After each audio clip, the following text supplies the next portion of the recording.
The following report contains some disturbing images. They brought ice up the steps of the Al-Iman Mosque because in Cairo's red-hot summer, dead bodies decompose quickly. Inside there were perhaps 200 wrapped in shrouds, surrounded by their families. They blamed the army commander, General Sisi. What happened yesterday, this massacre from Sisi, okay? They killed my brother, my sister. They were claiming bodies and waiting to bury them. Families sat for hours saying their last goodbyes. Those who were able to speak all said the dead were civilians who'd been massacred. Before the security forces attacked, many Muslim Brotherhood supporters talked about martyrdom. This is its reality. Some of the bodies were too burnt to be recognizable. In this place at the moment, the families of the dead don't really want to talk about mediation or peace plans or a political process, even though Egypt needs all of those things more than ever. Instead, they'll discuss justice for the dead and their determination to keep on resisting what the army has been doing.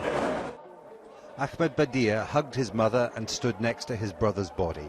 The family packed it with ice, topped it with a Quran, and Mr. Badia condemned the military command and the politicians they've installed. You're not going to get away with this murder. This is murder. You can't kill your own people and get away with it. There's the law. There are international courts, and people will pursue all peaceful means to hold these people accountable. Everybody that's in this government should be held accountable for the massacres that are happening right now. Some people are talking about the area around this mosque as a site for a new Muslim Brotherhood sit-in.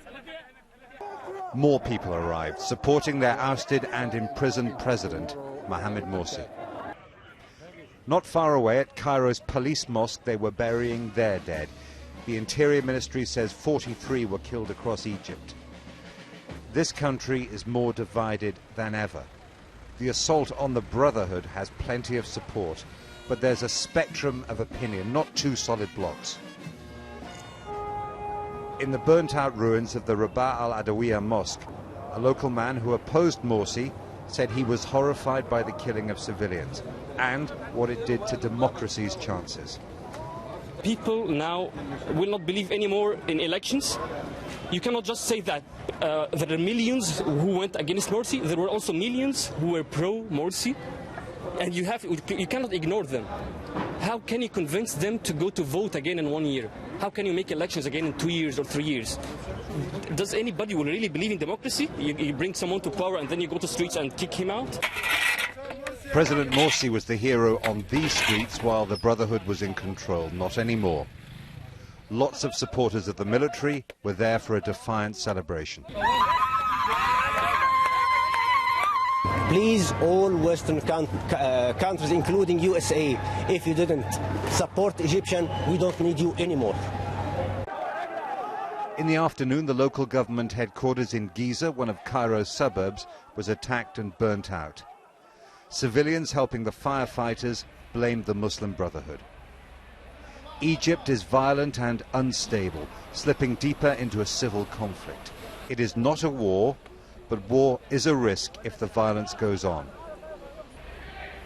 Jeremy Bowen, BBC News, Cairo.